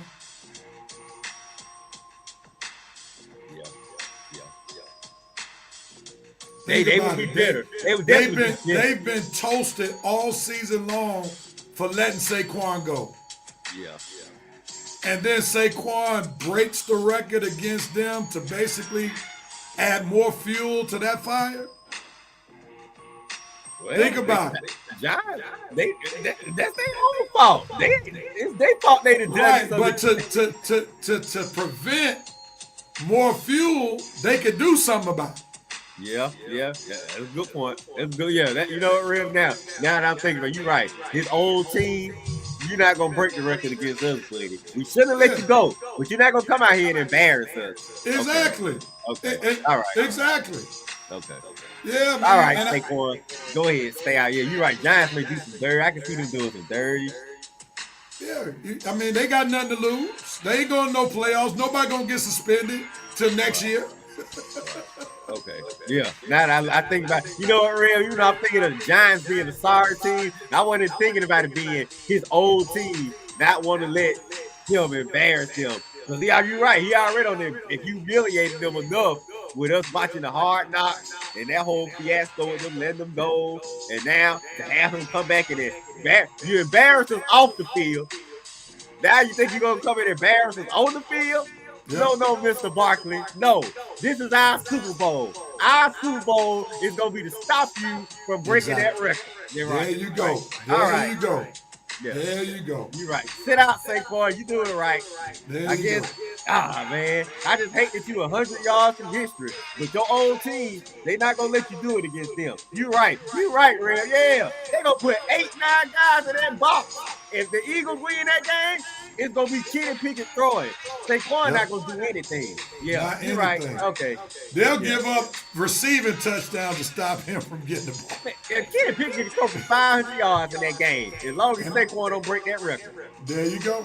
There you go. The VP said Morris is just into the chat. He would play Barkley for 1 quarter, then sit him down. The coach's quarter said, I'm going to set myself and my family up for life, and getting that record would definitely do that.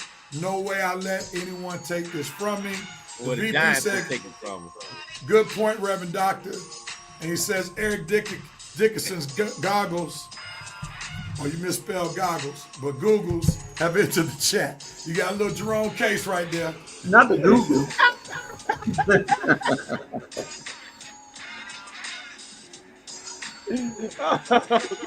I remember his goggles too, man.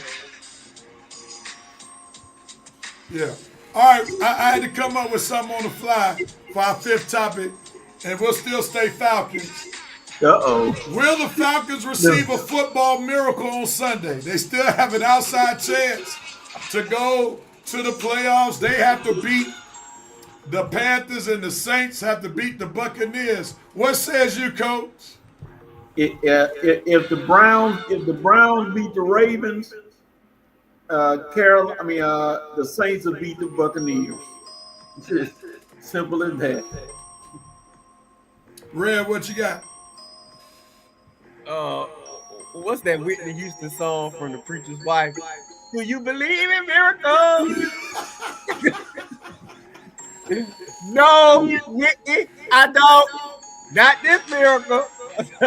So try again, baby, because this miracle ain't real. I ain't gonna lie, real. If this miracle happens for the first time ever in my football career, I think the NFL is rigged. Wow. There is no way possible Tampa should lose a game at home to one of the sorriest teams in the league that have nothing to play for. And it's just no action. Rev, I thought in every way possible I could fathom the Saints winning this game. If it was in New Orleans, you have a point. If they had a quarterback, you have a point. If they had something to play for, you have a point. And they do got something to play for. To stick it to us.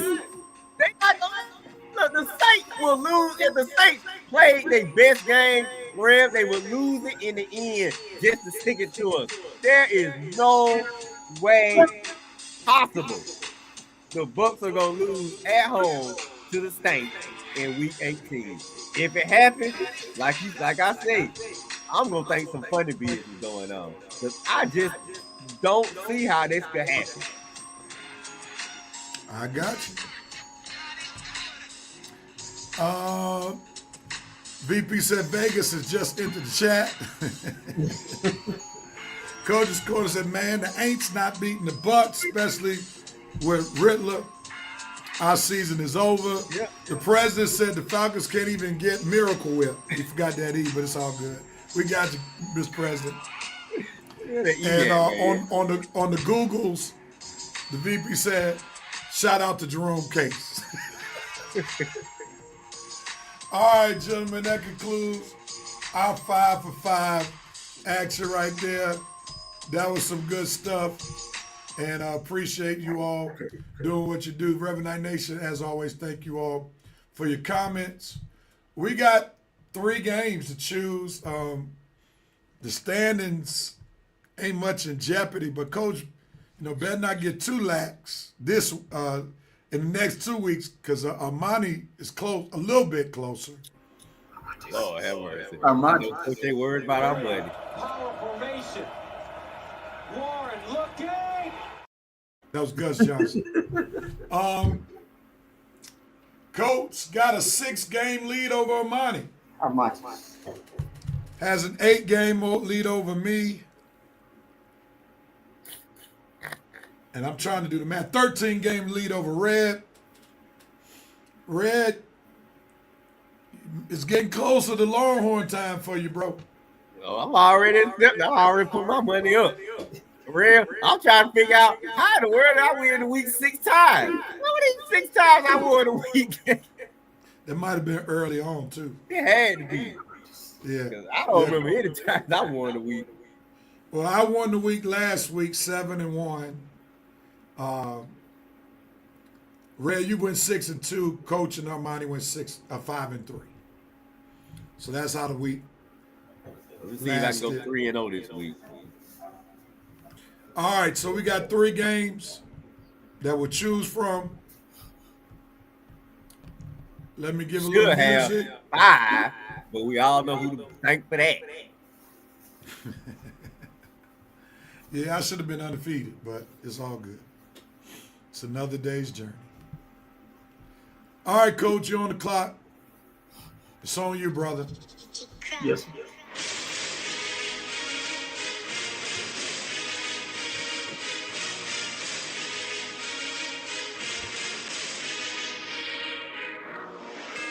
Red disappeared.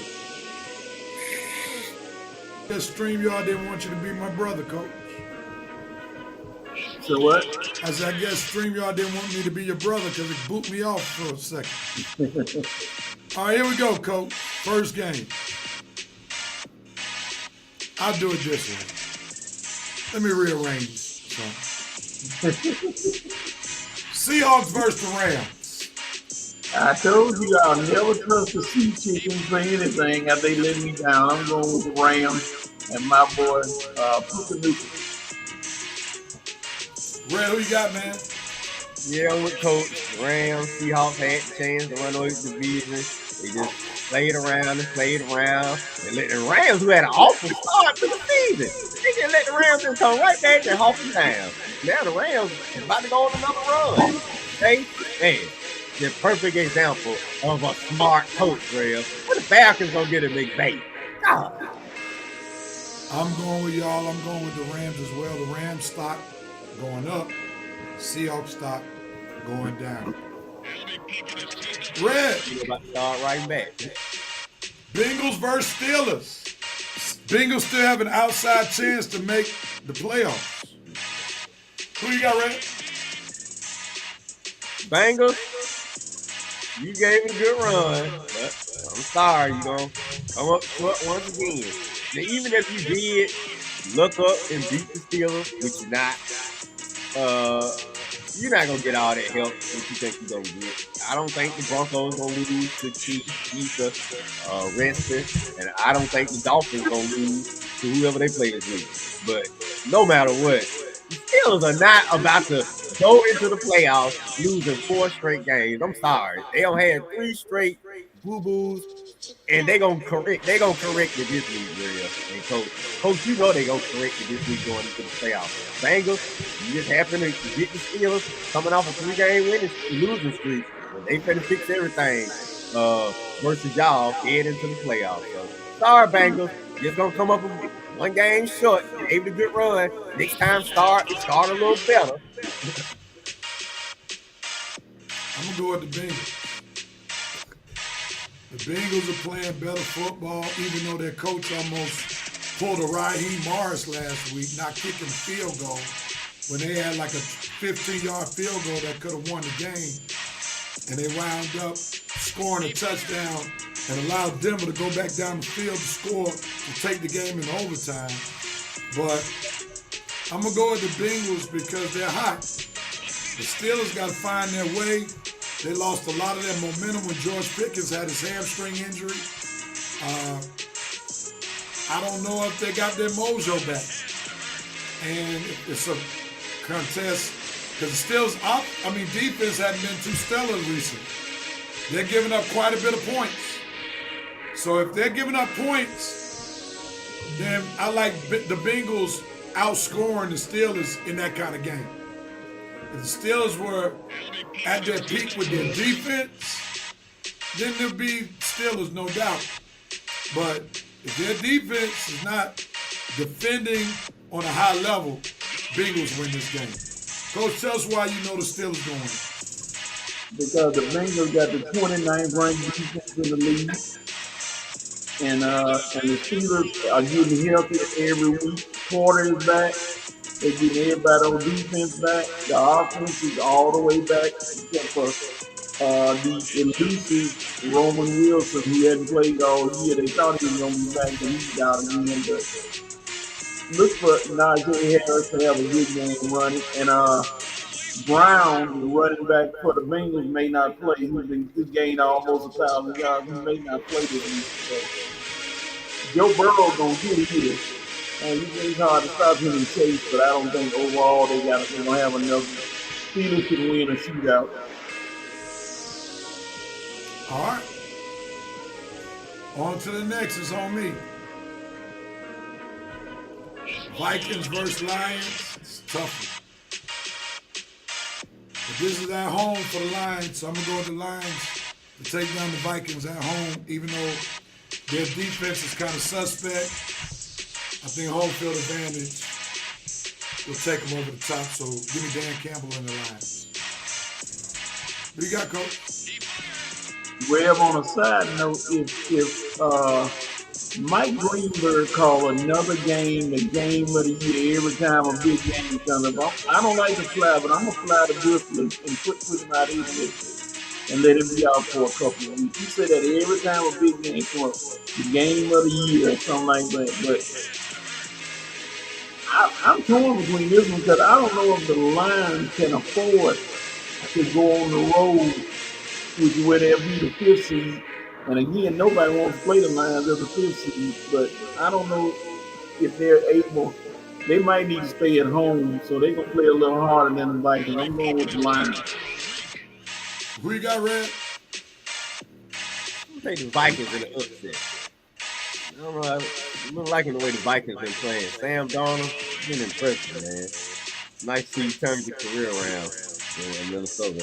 They got a chance for the number one seed. You think number one seed on the line between these top teams, man. I'm gonna say the Vikings edge out the Lions by a field goal. Because it's gonna be a close game. I don't think it's gonna be a blowout by anybody all the way to the fourth quarter. I think the Vikings make a couple of more plays than the Lions in that fourth quarter. Jared Goff have maybe a bad turnover, or one of the running back fumble, and give the Vikings a chance to win it in the field goal in the end. But it's gonna be a good game. It ain't gonna affect either of them playoff Super Bowl run. They both gonna go off on a playoff run. But definitely game. I think the Lions won the last game, right? Yeah. Yeah, okay, so yeah. Minnesota, Lions won on the road in Minnesota. The Vikings gonna get that get back on the road in Detroit. Both teams good. I'm impressed by both teams. I respect both teams. I wish my Falcons would be playing like both of these teams right now. But anyway, let me not be bitter again, and let me just appreciate two good football teams, two good coaches, both playing respectable ball. So I'm gonna go to Vikings. So, Brother Dana got the Rams over the Seahawks. VP got the Rams. The president says Seahawks will put the Rams in a bush. On to the next one, the VP got the Bengals over the Steelers. The president said Mr. Sierra will have something to say. Go for the goodies, Steelers. Brother Dana, who's a big Steelers fan, going with the Steelers. The VP got the Lions over the Vikings. The president got the Lions over the Vikings. Brother Dana got the Lions. Alexis Hill sipping on that red juice. Vikings by 3. Head no. I don't want to pick the same team you pick, Alexis. And the president lose with the Vikings. Lions will go to the number 5 seed. Woo, from 5 to 5. That's not good with Tampa Bay or the Falcons, whoever there. Oh, the Vikings will beat Tampa Bay. I hope it's gonna be Tampa Bay, coach. For sure. All right, gentlemen, we're coming to the end of the road for this show. Who has the right to do what, when, where, and how? Who got it? Red, go ahead. All right, I guess I go. Well, Bulldogs and Falcons, they end the season like I anticipated. Well, Lakers and Hawks, you had a right to have a much better ending to your season than my football team. Lakers and Hawks can one of you give me some type of run come playoff time. Hopefully, both of you playing pretty good right now. Both of you top 5 or 6 in your conference. I don't need you falling back, choking in the end. And when playoff time comes, y'all know where to be found. So Lakers and Hawks, you have the right to keep playing solid basketball. So you can have a chance to go on a couple of playoff runs yourself. I want both of my teams in the playoffs this season, and both of them going on some runs. After my football teams don't let me down, my basketball teams got to pick me up. So Lakers and Hawks, you have the right to just make red proud. All right, Coach, who has the right to do what, when, where, how? Go. Again, for the North Carolina Tar Heels, they already talking about y'all might be eliminated from the tournament. I'm like, the North Carolina team has never been eliminated from the tournament, Hardy. So, Davis, you got another big game today. You keep getting these big games, you keep falling apart. You beat UCLA, but you know you open the conference against Notre Dame today, so open up with a win, Carolina. All righty. And